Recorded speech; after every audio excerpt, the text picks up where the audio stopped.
वैसे भी कहा जाता है कि किसी भी एग्ज़ाम के लिए दो सबसे प्रमुख अस्त्र होते हैं आपके पास। एक होता है एग्ज़ाम का सिलेबस और दूसरा होता है उसके PYQ यानी previous year question bank.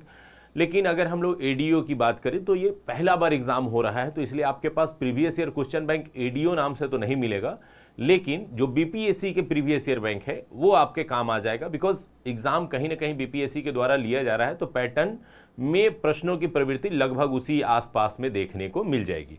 Syllabus जो कि नोटिफिकेशन में आयोग द्वारा जारी किया गया था, तो पहला है सामान्य भाषा से संबंधित आपको एग्ज़ाम लिया जाएगा, जिसमें आपके भाषा पर पकड़ को चेक किया जाएगा। और इसके लिए सामान्य अंग्रेजी से आपको 30 अंक के यानी इंग्लिश के आपको 30 अंक के प्रश्न पूछे जाएंगे। और हिंदी से अगर हम लोग बात करें तो हिंदी से आपको 70 अंक के प्रश्न पूछे जाएंगे।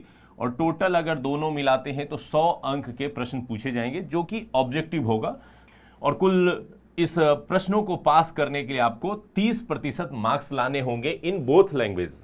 इसका मतलब ये हुआ कि अगर आपको 30 नंबर का इंग्लिश है और इसमें अगर आपको पास करना है तो इसका 30% यानी 9 अंक कम से कम आपको लाने होंगे। और इसमें आपको पास करना है तो 21, और दोनों को ऐड करते हैं तो 30 नंबर मिनिमम लाने हैं। हालांकि इन प्रश्नों का आपके रिजल्ट पे बहुत ज़्यादा असर नहीं पड़ेगा, क्योंकि ये क्वालिफाइंग है, यानी अगर आप यहाँ पे 80 नंबर भी लेके आ जाएंगे तो बहुत ज़्यादा बेनिफिट नहीं होगा, लेकिन पास करना अनिवार्य है। इसलिए इस पर विषय पर समझ विषय के टॉपिक्स की जानकारी होनी चाहिए। इसीलिए सिलेबस के दौरान आपको हिंदी और इंग्लिश के भी क्लासेस दिए गए हैं, ताकि आप उन विषयों पर भी इतनी पकड़ जरूर बना ले कि एक अच्छे ढंग से आप उसको क्रैक कर सके। बाकी जो दूसरा सेक्शन है जिसको हम लोग कहते हैं सामान्य अध्ययन, GS और सामान्य योग्यता, जहां जनरल एप्टीट्यूड कहा गया है GA, इस GA के अंतर्गत स्पेशली जो है ये है मैथ और प्लस रीजनिंग।